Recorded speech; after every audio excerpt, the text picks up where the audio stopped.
यहाँ आप आते हो परमात्मा पाने के लिए इस दास के पास।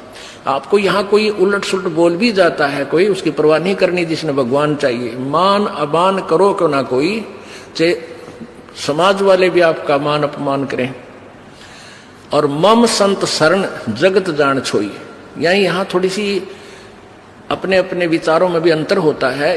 ये परम संत पूर्ण परमात्मा के विचार हैं और वो तुलसीदास के एक व्यवहारिक विचार हैं। लेकिन यहाँ थोड़ा सा लागू होता है कि गृहस्थी के पास कोई भी आता है तो सबसे पहले प्रणाम करे। सतसाहेब, जैसे हम सतसाहेब बोलते हैं, मान ले कोई राम राम बोलता है तो उसको राम राम ही में उत्तर दे देवे। नमस्ते करता है तो नमस्ते जी, आओ बैठो, तो उसका आदर सत्कारी स्वाभाविक गुण होना चाहिए गृहस्थी में। तो ऐसे वो जो कि पहले वाले सभी में ये विद्यमान था। तो राजा जनक खड़े हो गए सिंहासन छोड़कर, जब एक ऋषि जी उनके द्वार पर आए, साधु वेशभूषा वाले, और अलग से एक गद्दा तख्त सुचा साफ तक बना रखे, क्योंकि ऋषि लोग आते जाते रहते थे संतों के पास, राजाओं के पास, तो उनके लिए अलग आसन बनवा रखे थे। अच्छे कपड़े स्वच्छ धोकर रखा करते थे। नौकरों को आदेश दिया कि ऋषि जी आगे हैं और उनका आसन लगाओ अलग से, उनका अलग आसन लगवान लाएंगे। ऋषि जी सुखदेव नौकानो नीचे बैठ गया वहीं पर।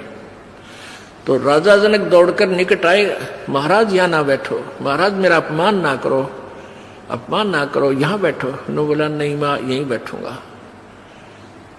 तो राजा जनक कहने लगे भाई ऐसी मेरे से क्या गलती होगी, आप रुष्ट हो ऋषि जी? कि नहीं। फिर बैठे बैठे सारी कहानी सुना दी कि मैं आपको गुरु बनाने आया हूं और आज मैं ऊपर नहीं बैठ सकता।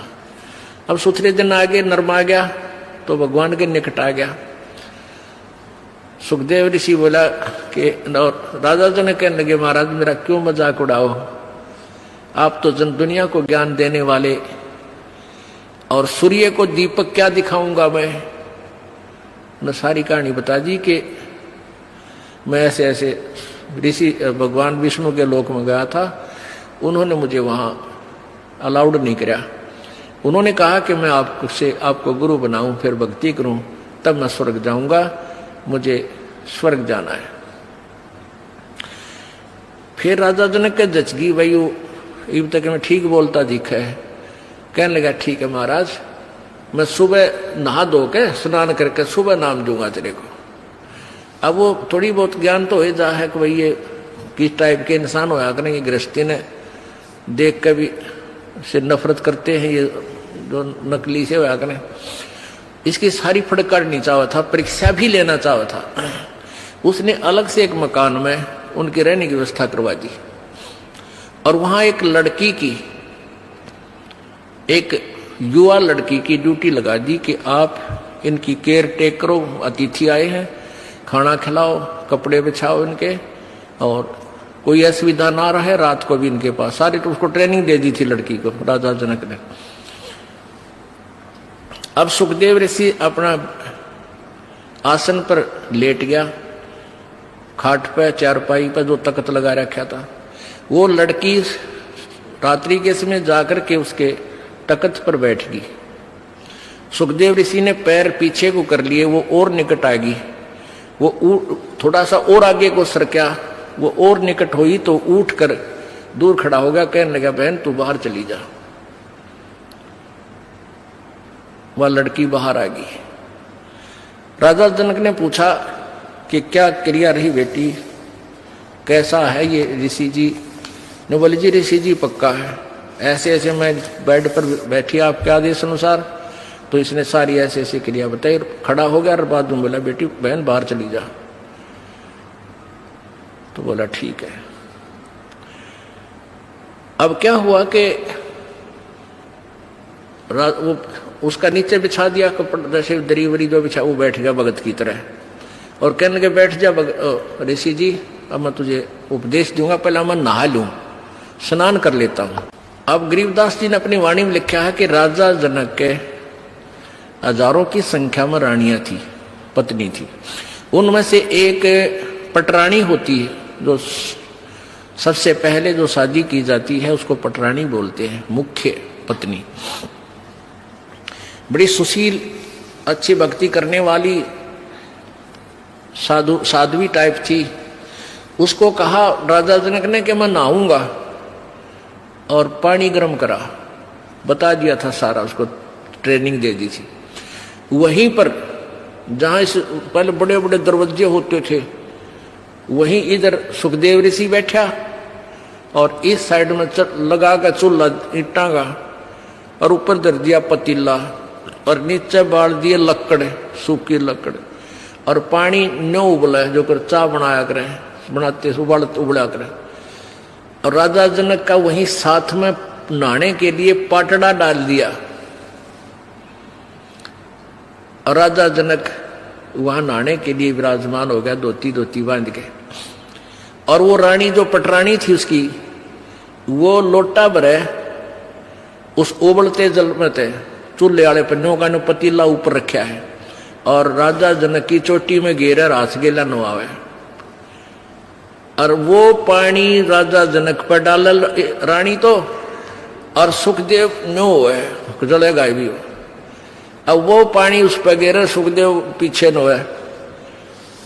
अब राजा जनक देख रहा अगर ऋषि जी की कैरियर सलोरी है। राजा बिहन से देई जब तारी, और हमें स्नान करावे नारी। राजा हंसा, और जब न्यो उकड़ू है ना, तब राजा ने कहा कि सुखदेव ऋषि आप एक बार व्यास के बेटे, तो अपने आप को ऋषि माने फिरे था, बाल ब्रह्मचारी कहे था, और हम तो गृहस्थी हैं बाल। और आजा जो मेरे नहाने के बाद जो पानी गटर में जा रहा है, जो नाली के अंदर से पानी बह रहा है, तो इसमें हाथ दे दे व्यास के बेटा, जब जानो तो किसा भगत है, अपने आप में ऋषि बना फिरा था। वो निकट आया, नो बोला मैं ना जो मेरी तो सारी उंगली जल जाए, इतना गर्म है यो। मैं इस नहाने के बाद जो जल जाता है वो 50% कम हो जाता है गर्म, और उसके बाद भी नो कहे मैं ना जो मैं सारा जल जाऊं, दूर बैठ गया जाके। तब राजा भी हंसा, जोर ताशा, और ताली बजाई नो हथेली पीटी, और हमें स्नान करावे नारी। अरे तू इतनी दूर तो जलन हो रहा यार, नवावे जिसने तू एक हे मान रहा था अपनी दृष्टि में, औरत तो देखनी भी नहीं, शकल भी नहीं देखनी, अरे या तेरे से अच्छी भक्ति करे, इसके हाथ भी ना जलते।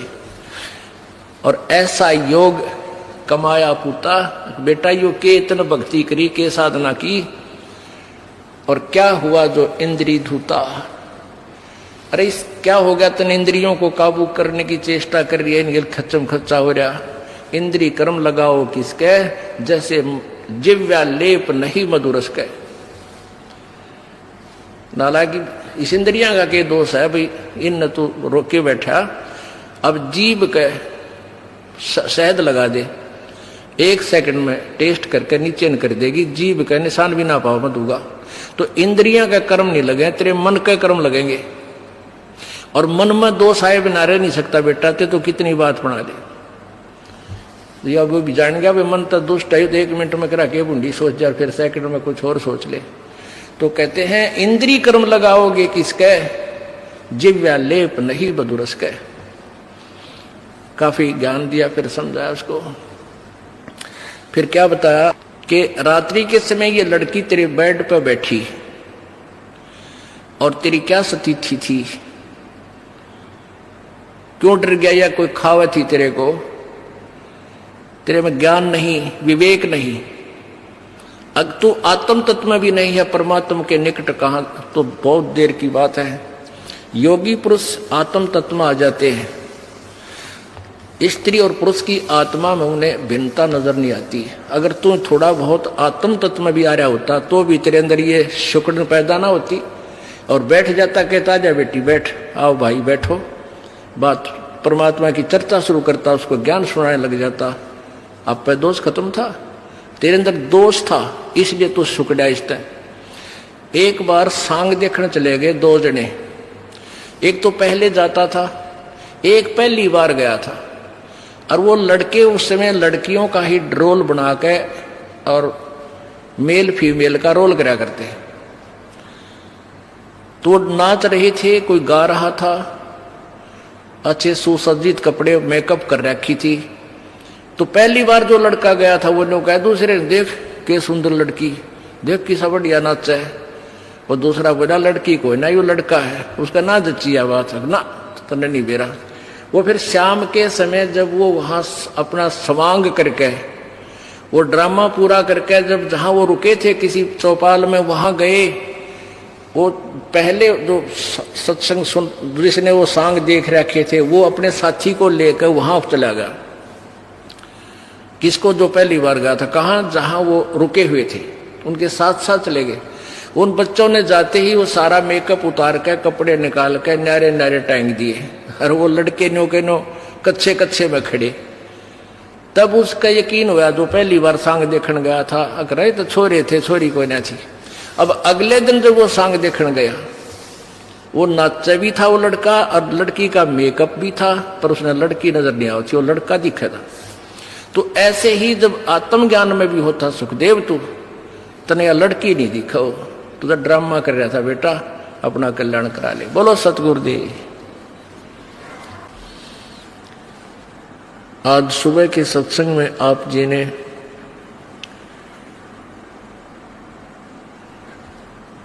सुना था कि गुरुबिन माला फेरते, गुरुबिन देते दान, गुरुबिन दोनों निष्फल हैं, चाहे पूछो वेद पुराण। आज सुबह के सत्संग का विषय था कि आप इस लोक के रहने वाले नहीं हैं, हम सभी सतलोक से आई हुई वो पुण्यात्मा हैं जो सदा सुखी रहा करते थे, और हम काल के जाल में फंस के अपने पैर पे आप कवाड़ा मार के हम यहाँ दुखी हो रहे हैं। अब हमने अपने सतलोक जाना है। जब तक हम सत्यलोक नहीं पहुंचेंगे, तब तक ये कष्ट पे कष्ट हमें झेलने ही पड़ेंगे, क्योंकि यहाँ का विधान है, जैसे कर्म प्राणी करता है उसको वैसा ही फल मिलेगा। यहाँ के विधान अनुसार पुण्य भी आपको भोगने हैं और पाप भी आपको ही भोगने होंगे। इसमें कोई परिवर्तन नहीं हो सकता। इसमें परिवर्तन कर सकते हैं पूर्ण ब्रह्म परमेश्वर, पूर्ण ब्रह्म वो कबीर परमेश्वर। उसकी विधि, उसकी पूजा की विधि जैसे वो प्रभु लाभ दे, वो किसी के पास नहीं है, केवल परमेश्वर ने आकर के ही बताई। और चंद पुण्यात्माओं ने परमात्मा का साक्षात्कार किया, और परमेश्वर कबीर जी द्वारा बताई गई भक्ति विधि से अपनी भक्ति साधना की और सत्यलोक चले गए।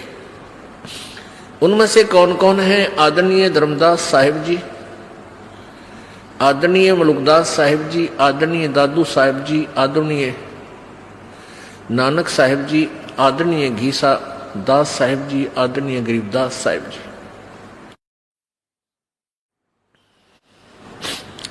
जब तक हम सतलोक नहीं जाएंगे, हम यही दुखी होते रहेंगे।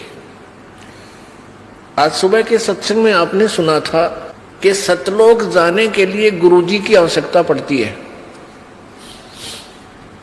सतलोक जाने के लिए पूर्ण गुरु की आवश्यकता पड़ती है। अब जैसे किसी ने विष्णु जी की साधना करनी है तो उसके सत्र का भी वो गुरु हो, अन्य किसी से उपदेश लेकर या अपने आप साधना करने से परमात्मा प्राप्ति नहीं हो सकती। किसी भी इष्ट की अप्राप्ति यानी उससे मिलने वाला लाभ, परमात्मा की प्राप्ति का तात्पर्य होता है उससे मिलने वाला लाभ। वैसे परमात्मा साक्षात भी प्राप्त होता है। अब जैसे हमने गाय लेनी है, भैंस लेनी है, तो भैंस या गाय जो दूध वाली है उसका प्राप्ति का क्या कारण है, क्या तात्पर्य है कि गाय मिले तो उससे मिलने वाला लाभ हमें मिला, दूध मिला, घी मिला, दही मिली, मक्खन मिला, और गाय साक्षात भी है। तो ऐसे ही परमात्मा प्रभु की प्राप्ति का तात्पर्य है उसे मिलने वाला लाभ हमें प्राप्त हो। अब सुबह के सत्संग में चल रहा था कि जो जहां का उपासक है, जो भी साधना करता है वो अपनी साधना को कंप्लीट और श्रेष्ठ मान रहा है। गीता जी अध्याय नंबर 4 के श्लोक 25 से लेकर 30 तक यही विवरण दिया है कि कोई तो देवताओं की पूजा में व्यस्त है, मगन है, और कोई तीर्थ व्रत आदि उपासनाएं करता है, और कोई योगासन ही करता है, कोई केवल कठिन व्रत ही करता है, कोई योग अभ्यास करता है, कोई प्राण अपान की गति से ही कुछ सिद्धियां प्राप्त कर लेता है। ऐसे साधनाएं करते हैं और सभी अपनी अपनी साधनाओं को पाप नाशक जानकर करते हैं। अपने उन साधनाओं को पाप नाशक जानते हैं। पाप नाशक मीन मोक्ष प्राप्ति का, क्योंकि पाप नाश हुए बिना हम प्राप्ति परमात्मा प्राप्ति नहीं कर सकते। लेकिन गीता जी अध्याय नंबर 4 के श्लोक 32 में कहा है कि इस प्रकार जो आपने अभी 25 से लेकर 30 श्लोक में सुना,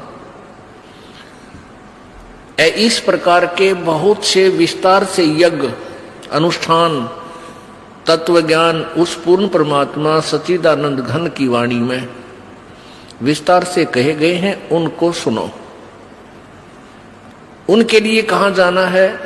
चौथे अध्याय के 34वें श्लोक में कहा है कि उस तत्व ज्ञान को सुनने के लिए उस तत्वदर्शी संतों के पास जाओ, उनको दंडवत प्रणाम करो और निष्कपट भाव से सरलता पूर्वक उनसे वो ज्ञान पूछो। तब वो तत्वदर्शी संत तुझे उस परमेश्वर के बारे में, परमात्म तत्व के बारे में ज्ञान कराएंगे। इससे ये सिद्ध हुआ कि गीता ज्ञान दाता अपने से किसी अन्य परमेश्वर के विषय में जानकारी लेने के लिए कह रहा है और स्वयं उस जानकारी से अपरिचित है। इससे सिद्ध है गीता जी का ज्ञान इनकम्प्लीट है, लेकिन रॉन्ग नहीं है। अब सुबह जैसे नित्यानंद जी महाराज का आपने शब्द सुना था, क्यों भूली घरे आपना ये ना देश तुम्हारे, पीछे फिर पछताओगे कर लो सोच विचार। अब नित्यानंद जी महाराज विष्णु जी के उपासक थे और वो भी ज्ञान का जो दृष्टिकोण रखते थे, अपने उस विष्णु लोक को ही पूर्ण मोक्षदायक धाम मानकर उसी को टारगेट बनाए हुए थे। और वो अपने उस ज्ञान को, अपने उस साधना को मोक्षदायक मानते थे, तभी तो उसको कर रहे थे और तभी तो उनके ढोल के डंके पर वो आवाज लगा रहे थे। अब वो नित्यानंद जी कौन थे? नित्यानंद जी के गुरुजी कौन थे? संत गुमानी दास जी। और गुमानी दास जी दिल्ली में एक चरणदास जी महाराज हुए हैं, वो सुखदेव ऋषि के शिष्य हुए। सुखदेव ऋषि जी स्वर्ग से आए विष्णु लोक से और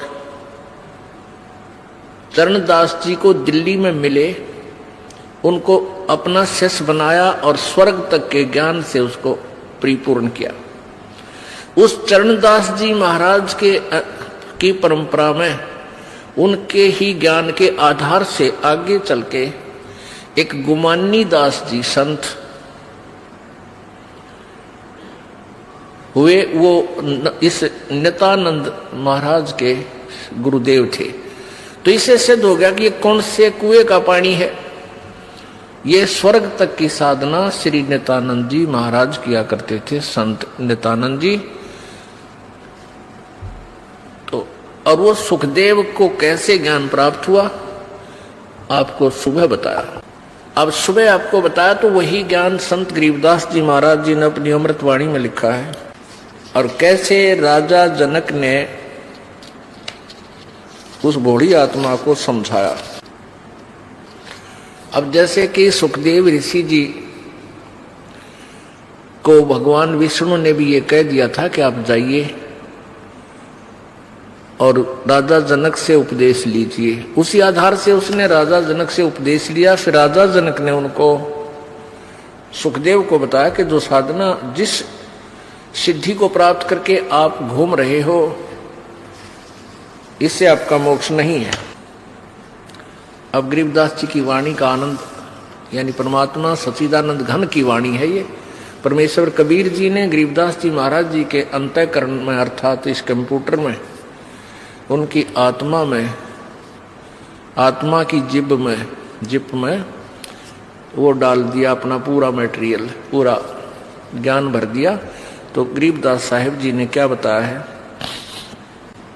कल्प करी शिव पुरुष को गौरी सुनाया ज्ञान, आशा तृष्णा थिर हुई अमर कच्छ परवान।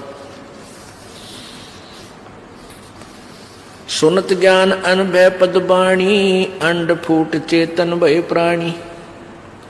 कोट कोट जन्मों के कर्मा, दमन किए चिन्ह निज धर्मा। ऐसा ज्ञान अगम गौराया, पर जामी चेतन हो आया। चेतन होकर भरा हुंकारा, शिव योगी मन माही संभारा। अब जैसे अमरनाथ कैसे बना, एक समय नारद जी पार्वती जी के पास गए। पार्वती जी से कहा कि हे माई, आपके 108 जन्म हो चुके हैं और आप जन्म और मृत्यु के इस घोर कष्ट को सहन कर रही हैं। भगवान शिव जी के पास एक ऐसा अमर मंत्र है कि वो यदि आपको वो मंत्र दे दें तो आपका जन्म और मृत्यु समाप्त हो जाए। अब पार्वती जी ने कहा कि भाई नारद, आप क्या बात कह रहे हो? भगवान शंकर जी मुझसे बहुत प्यार करते हैं और मुझसे कोई भी वस्तु छुपा कर नहीं रखते। यदि उनके पास ये मंत्र होता और मैं जन्मती मरती रहती, क्या ये मुझे देख सकते थे? भगवान नारद जी ने कहा कि माता, आपके विश्वास के लिए भगवान शिव जी जो गले में 108 जो सिर डाल रखे ना, खप्पर खोपड़ी, वो आपके हैं। आपसे इतना प्यार करता है ये, आपकी मृत्यु के बाद भी आपकी इस निशानी को वो साथ रखता है। लेकिन मंत्र आपको नहीं दे रहा, ये मुझे नहीं मालूम, ये वही बताएंगे। पार्वती एकदम थर्रागी, सारी कांपेगी कि सचमुच जो वो शीश, वो गले में उन्होंने जो ये खोपड़ी की माला पहन रखी, वो सचमुच मेरे हैं। अखा माता, आपके हैं। और नारद कभी झूठ नहीं बोला करता। बोला भाई बात तो तेरी ठीक है ऋषि जी। अब नारद जी तो लगा के इंजेक्शन निकल गए। अब पार्वती के बेचैनी होगी कि भी नारद जी ने हमसे क्या लेना देना था झूठ बोल के, और भगवान शंकर जी मुझे मंत्र नहीं दे रहे, ये क्या कारण है, समझ में नहीं आई। भगवान शिव जी सामने घर पर आए और पहले तो पति पत्नी का व्यवहार आपको मालूम है जैसा होता है। ये भले ही परम आत्मा है, यानी श्रेष्ठ आत्मा है, लेकिन है ये भी जीव ही। इनके अंदर भी वही गुण और अवगुण है जो आप जी में है, लेकिन आप जी में हमसे वो उत्तम गुण अधिक है, दुर्गुण भी थोड़े से कम है पर हैं अवश्य। तो पहले तो पार्वती नखरे करया करती, जब वो घर पाते इब तक कहाँ थे, आपने महाराज जानने को नहीं, यानी जिस तरह की ये व्यवहार बातें होती है, कभी आकड़ जाती। अब उस दिन जब आए भगवान शंकर जी और चरणों में गिर गई। अब जब भगवान शंकर जी आए, आते ही चरणों में लौट गई, चरण पकड़कर रोने लगी। रोने लगी तो शंकर भगवान ने सोचा आज यह उल्टी गंगा कैसे चढ़ गई, कमाल हो गया भाई, आज ये मेरे चरणों को कैसे पकड़ रही है। तो उसने सोचा किसी ने कुछ 19-21 कह तो नहीं दिया किसी यहाँ के देवता ने। तो पूछा क्या कारण है, किसने कुछ कहा है तो मुझे बताओ। अब वो रोती रोती कह रही है कि भगवान अवश्य मुझ दासी से कोई भूल बनी है, मैं अवश्य मुझ में कोई त्रुटि रही होगी, आपने मुझसे एक अनमोल वस्तु छुपा रखी है। अब शंकर भगवान तो सोच भी नहीं सकते थे कि इसकी बुद्धि वहां तक पहुंचेगी। ये तो गहने और जेवरात तक उड़ जरी थी, बताई आभूषणों की डिमांड किया करती थी, और आज ये क्या। तो उसने सोचा कोई पहरे देख ली होगी बढ़िया आभूषण, तो उसने सोचा या कोई और डिमांड करती होगी। तो पार्वती ने कहा आपने मुझसे कोई अनमोल वस्तु छुपा रखी है, हे भगवान ये आपके गले में ये मेरे ही शीश हैं क्या। अब शंकर भगवान बोला कि कौन आया था आज अपने, मैंने साची बता। तो पार्वती बोली नारद जी आए थे। तो जान गए भगवान शंकर के ला गया पतंगा कर गया काम, आज ये घर में लड़ाई करवा गए। और वह जो ज्ञान है जो मंत्र है वो भी कह गया होगा, अवश्य बताया गया होगा, और वो मैं बता नहीं सकूंगा जब तक इसके हृदय में सीध नहीं होगी, सच्चाई नहीं होगी। फिर भी पूछा कि और क्या बात है बताइए।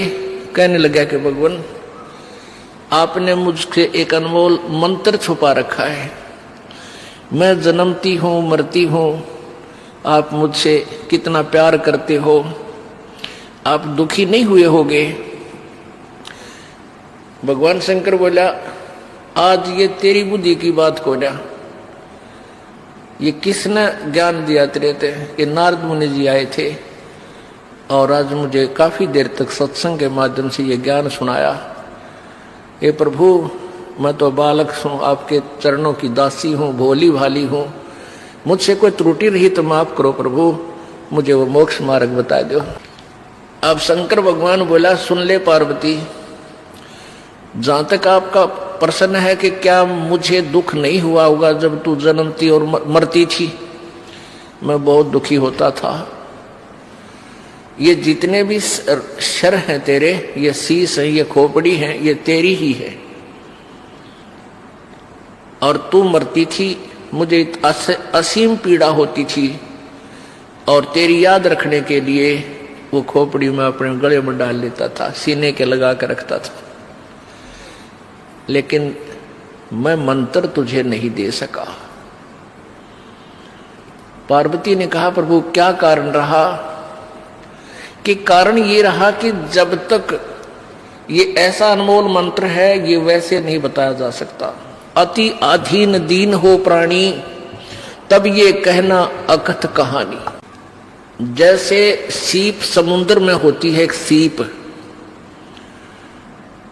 जैसे शंख होते हैं ना, शंख ऐसी होती है चपटी सी, और उसमें मोती बनता है, एक जीव होता है, उस जीव के ऊपर कवर होता है ये शंख। तो आम देखे होंगे आपने, इससे मिलती जुलती लेकिन आकार दूसरा होता है, चपटा सा होता है। वो सीप जो होती है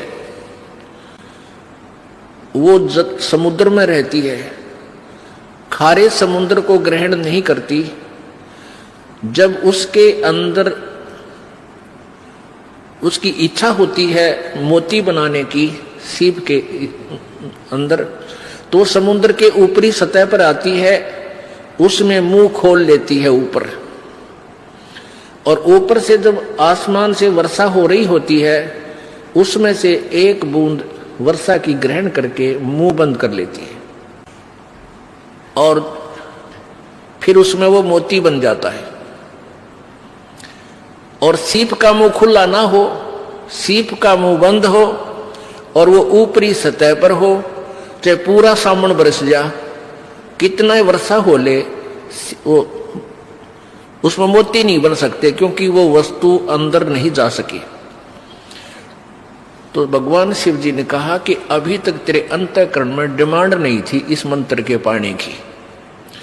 आज जो तेरे अंदर प्रेरणा भरी है, ये नारद जी की वचनों ने, सत्संग ने आपके अंदर यह तड़फ पैदा कर दी है, और इस तरफ से आज तेरा अंतःकरण का मुंह खुल गया। अब मैं ये ज्ञान दूंगा पार्वती तेरे को, अब तेरे अंदर जाएगी यह वस्तु। और उससे पहले यदि मैं तुझे कहता तू कान्ना पे कटाड़ा छी। मैंने बहुत बार आपसे कोशिश की समझाने की कि परमात्मा की भक्ति करनी चाहिए, प्रभु का मंत्र एक अनमोल मंत्र होता है, उसका जाप करने